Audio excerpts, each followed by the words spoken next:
silakan.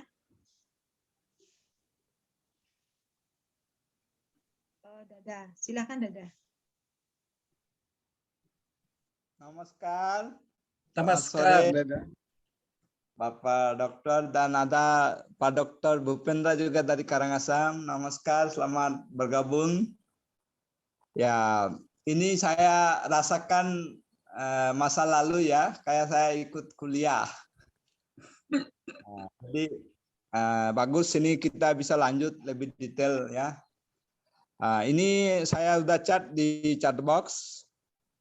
Pertanyaan itu nomor 1 adalah how to keep liver healthy or safe from healthy fatty liver ya. Artinya jika orang sudah penyakit fatty liver, lemak hati sudah lemak, bagaimana cara bisa menemukan fatty liver cara alami jika bisa.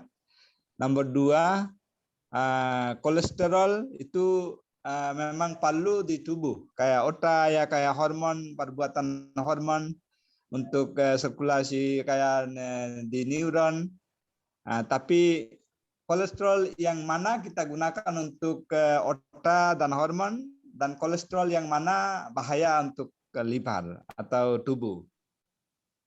Nomor 3, to get maximum energy ATP, is there any specific way to get maximum energy from blessed food? Jika kita konsumsi sedikit makanan, misalnya kadang ya kemarin saya tidak makan nasi, hari ini saya puasa, tapi apa namanya, kayak tenaganya saya masih penuh, energinya masih penuh.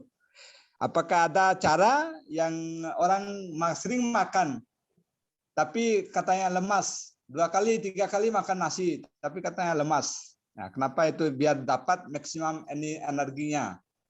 Itu minta penjelasan. Yang 4, if anyone take oily food frequently may cause fatty liver. Nah, jika sudah penyakit fatty liver, makanan mungkin pengaruh dari banyak lemak, bagaimana cara tanpa pengobatan bisa recover, bisa menyembuhkan sakit fatty liver. Itu aja Pak Dokter. Namaskar, terima kasih. Namaskar, Dada. Terima kasih.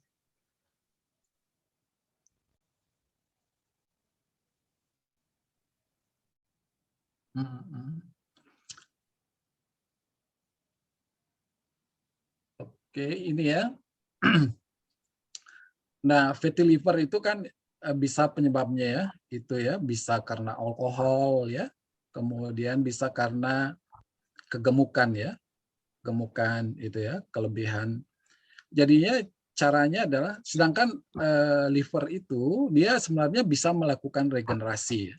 Jadi memberikan lingkungan yang cocok untuk dia kalau sudah tidak terlalu berat ya.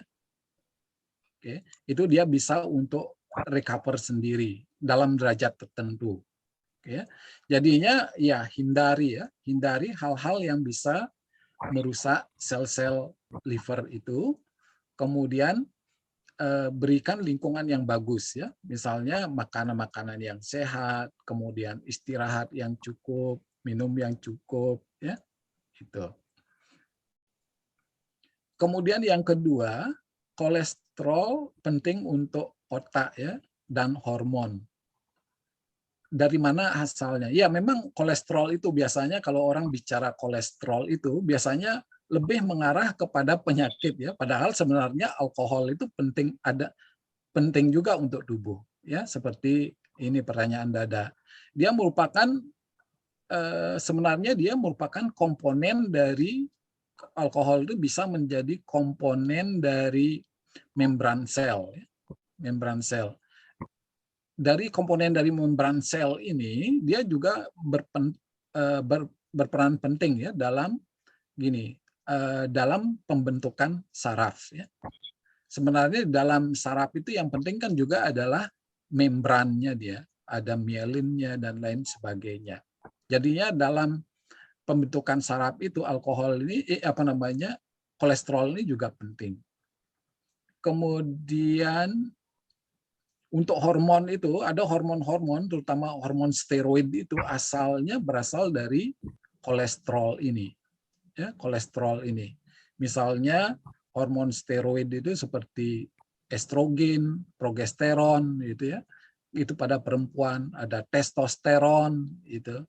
Kemudian ada kortisol dan lain sebagainya. Itu asalnya dari kolesterol. Dan dari mana asalnya kolesterol itu? Kolesterol itu ada dua sumbernya, dari makanan, dari makanan, dan kolesterol itu juga bisa disintesis dari tubuh kita, ya, terutama oleh sel-sel hati.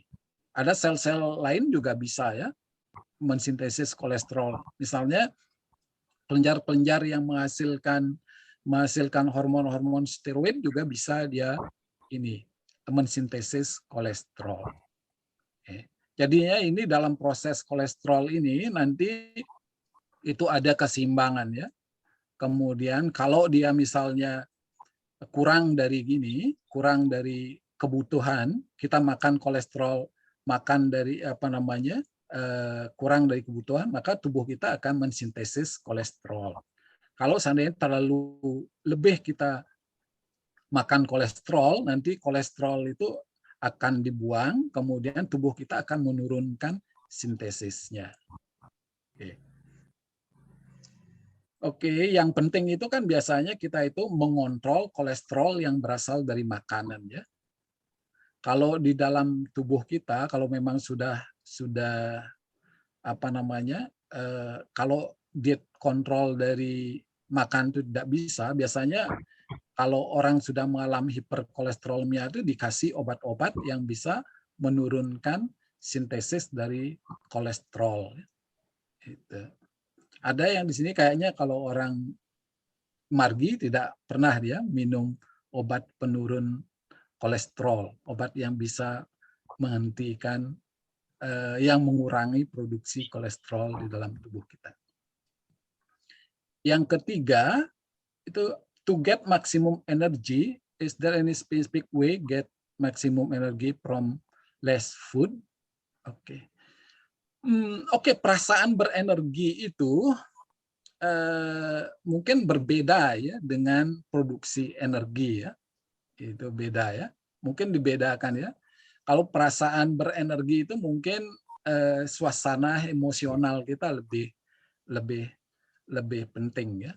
Tetapi di sini how to get, saya jawab secara gini aja ya, secara kimia saja ya di sini ya. How to get specific to get way maximum energy from the less food. Oke, ini sebenarnya tubuh kita kan mempunyai cadangan energi. Oke. Sebenarnya energi supaya bisa optimal untuk terbentuk itu, terutama yang dibutuhkan adalah oksigen ya. Oksigen. Oke.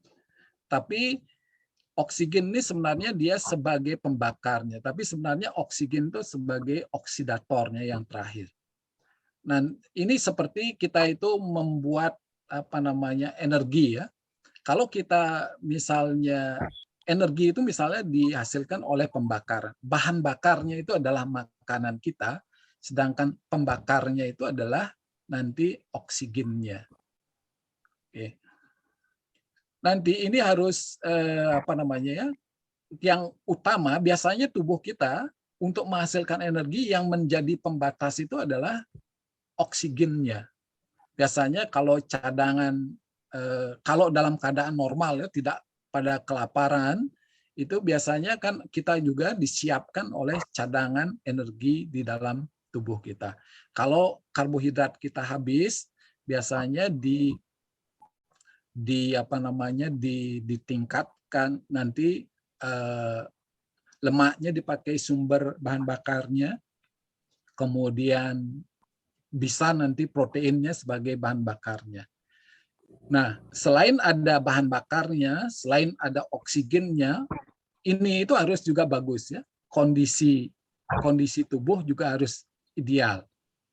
Jadinya jumlah mitokondria di dalam tubuh kita juga harus meningkat. Sepertinya jumlah mitokondria, sebenarnya proses menghasilkan ATP ini adalah namanya ada di dalam sel kita itu ada namanya organel mitokondria. Nah, jumlah dari ATP yang dibentuk atau energi itu tergantung dari jumlah mitokondrianya dan juga bagaimana fungsi dari mitokondrianya. Misalnya sel-sel yang terlatih itu mungkin jumlah mitokondrianya lebih banyak, fungsi mitokondrianya dia lebih bagus. Jadinya untuk meningkatkan jumlah mitokondria, fungsi mitokondria itu juga perlu latihan-latihan. Di Andamarga kita sangat bersyukur kan, dilatih untuk asanas, kemudian ada tandawa, kosiki, itu latihan. Kemudian ada pranayama untuk menyediakan oksigennya yang lebih maksimal, ya, lebih optimal. Itu masih banyak lagi faktornya ya, yang bisa bagaimana ATP itu bisa dibentuk dengan optimal. Kemudian yang keempat, if anyone pick on the food may cause fatty liver, how to recover? Ya bisa ya. Kalau sampai terjadi obesitas itu, kalau bisa terjadi kegemukan itu bisa menyebabkan ya. Karena kegemukan itu selain dia menyebabkan metabolisme lemaknya akan terganggu, di sana pada orang gemuk itu juga terjadi proses inflamasi kronis ya. Jadinya di sana terjadi juga gangguan sistem imun. Nah, kalau sistem imun kita terganggu, nanti sel-sel proses imun itu juga bisa merusak sel-sel tubuh kita.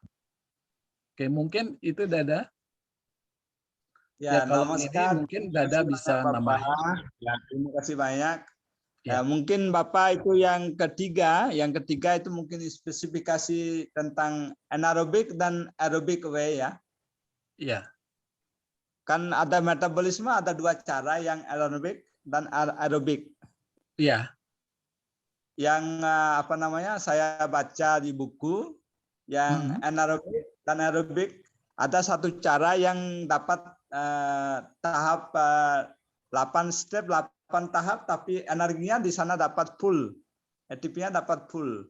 Tapi yang ada step 24, tapi energinya di sana dapat sedikit. Seperti itu, Bapak. Oh, bukan Dada. Itu ini. Memang dalam tubuh kita ini bisa, kalau seandainya oksigennya kurang, dia akan melakukan metabolisme anaerobik. Misalnya kalau kita melakukan pekerjaan berat ya, seperti saya jelaskan tadi, misalnya di dalam otot kita, secara seketika kita butuh energi yang banyak, jadinya suplai oksigennya tidak cukup, makanya proses proses pemecahan glukosanya atau glikolisisnya itu dia berjalan pada keadaan anaerobik. Jadi yang dihasilkan nanti adalah asam laktat. Oke. Nanti asam laktat itu nanti akan diubah oleh hati kan. Tetapi kalau nanti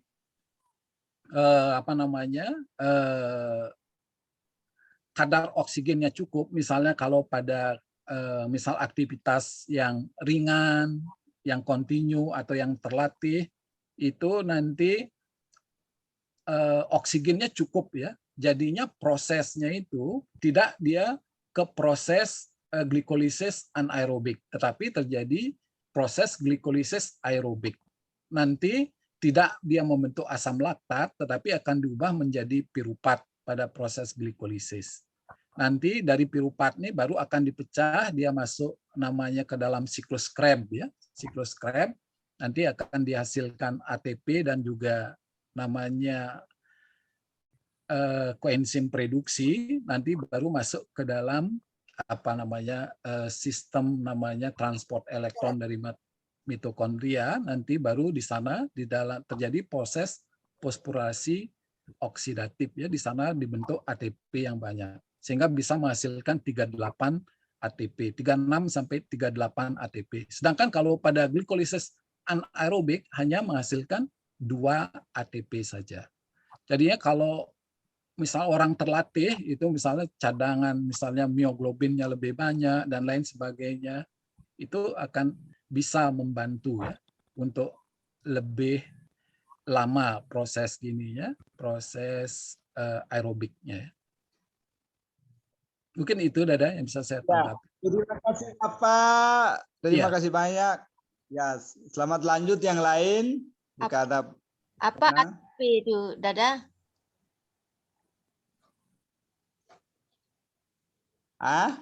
ATP itu apa kepanjangannya? Nama energinya. Adenosine triphosphate ya.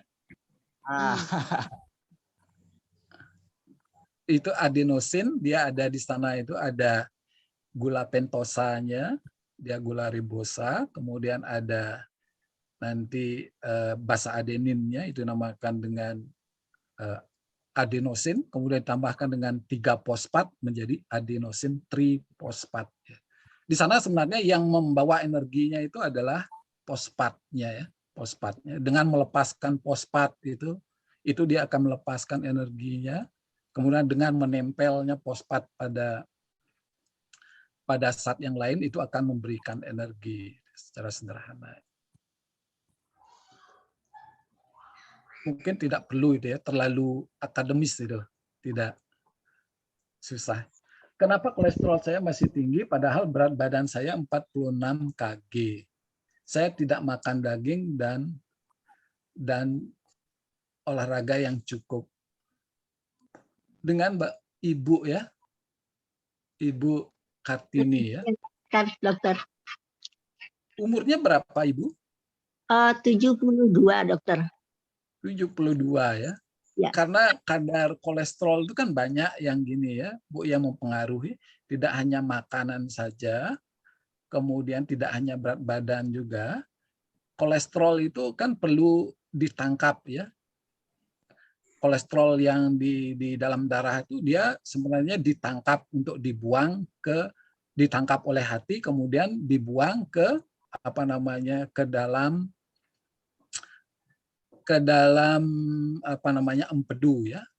Masih banyak prosesnya. Kadang-kadang ini namanya reseptor untuk menangkap kolesterolnya itu sudah berkurang fungsinya, bisa gitu ya. Jadinya walaupun sedikit aja kolesterolnya itu masuk ke dalam tubuh, jadinya dia tidak bisa diambil oleh hati. Jadinya dia tetap di dalam darah atau diambilnya sedikit.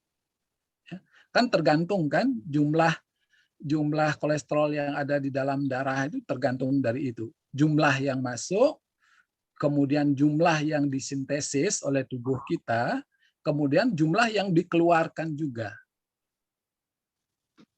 Oke. Itu biasa ya kalau sudah umur itu kan sudah mulai ya fungsi dari sel-sel kita ya, reseptor-reseptornya, kemudian enzim-enzim ya yang berperan dalam metabolisme kolesterol juga akan mulai berkurang ya.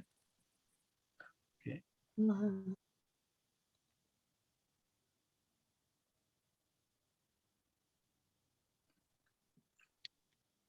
Iya dokter, terima kasih. Iya. Berapa kadar kolesterolnya, Bu? LDL-nya berapa?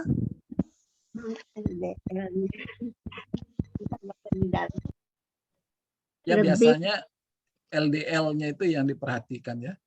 Kalau kolesterol totalnya kalau tidak terlalu tinggi kan cuman 200 berapa itu dok? Oh iya, kan tidak begitu tinggi. Iya, tidak apa-apa. Ampun umur kan.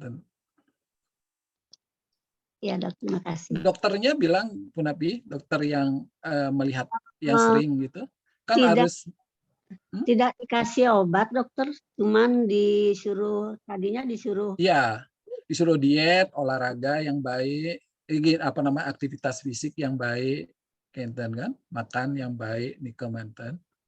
Apa perlu minum obat lagi dokter? Kayaknya enggak sih, kalau memang tidak disarankan oleh dokternya. Dokternya kan udah tahu kan perjalanan penyakitnya Ibu. Oke. Gitu ya. Kalau perjalanan penyakit seorang nikah harus diketahui dulu perjalanannya. Kita tidak bisa melihat di saat ini saja nikah Ibu. Jadinya kalau ini itu kalau minta saran atau apa itu biasanya lebih bagus ke yang memang tahu perjalanan kesehatannya Ibu selama ini. Itu akan lebih mudah menganalisisnya. Mungkin apa penyebabnya gitu. Iya, Dok, ya. Nggih. Terima kasih, Dokter. Nggih, enten Ibu. Karena tubuh niki kompleks nih ke, saling berhubungan.